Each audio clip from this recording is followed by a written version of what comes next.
King Solomon, the wisest man who ever lived.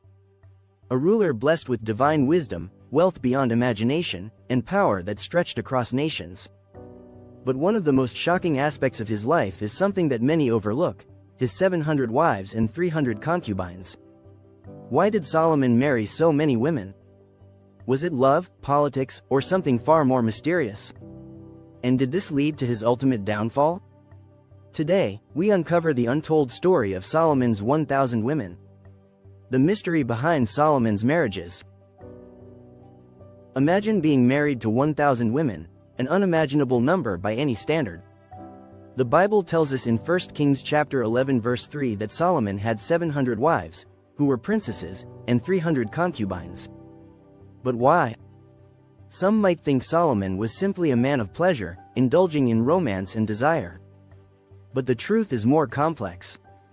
Many of these marriages were political alliances.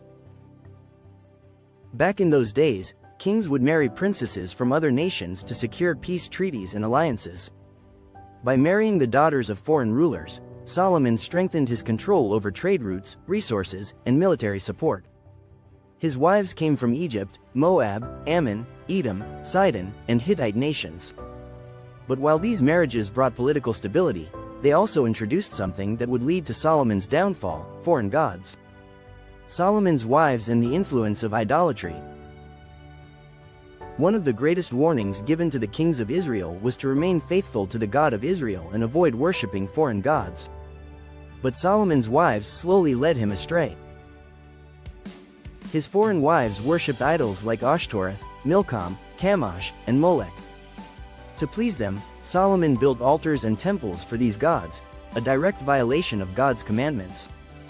1 Kings chapter 11 verse 4 says, "As Solomon grew old, his wives turned his heart after other gods, and his heart was not fully devoted to the Lord his God, as the heart of David his father had been."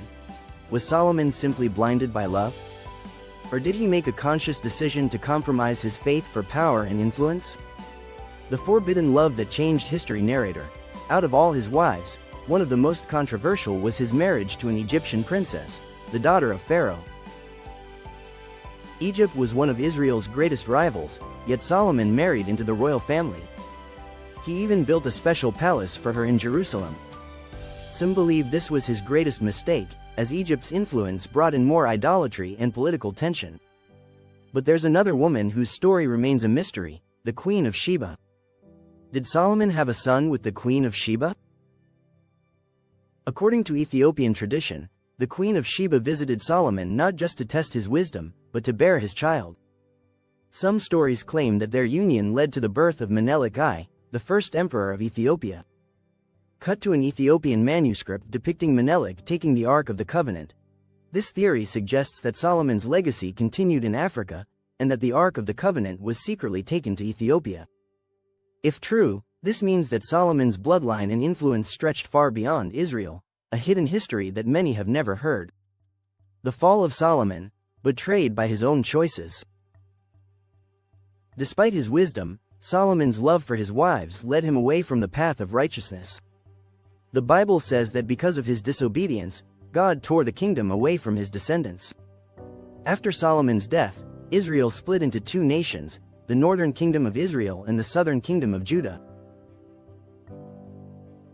His incredible wisdom, unmatched wealth, and political genius could not save him from the consequences of compromise. Final thoughts. What can we learn from Solomon's story? The story of Solomon's 1,000 wives is not just about romance or power, it's a lesson about choices. He had everything, but lost his devotion to God. He secured peace through marriage, but invited corruption into his kingdom. He was the wisest man in history, but made foolish decisions that cost him everything. Even the greatest people can fall if they allow their hearts to be led astray. What do you think? Was Solomon a victim of love, or did he knowingly compromise his faith for power? Let us know in the comments. And don't forget to like, share, and subscribe for more hidden history and ancient mysteries. Outro music fades, showing an image of an ancient scroll burning in the wind.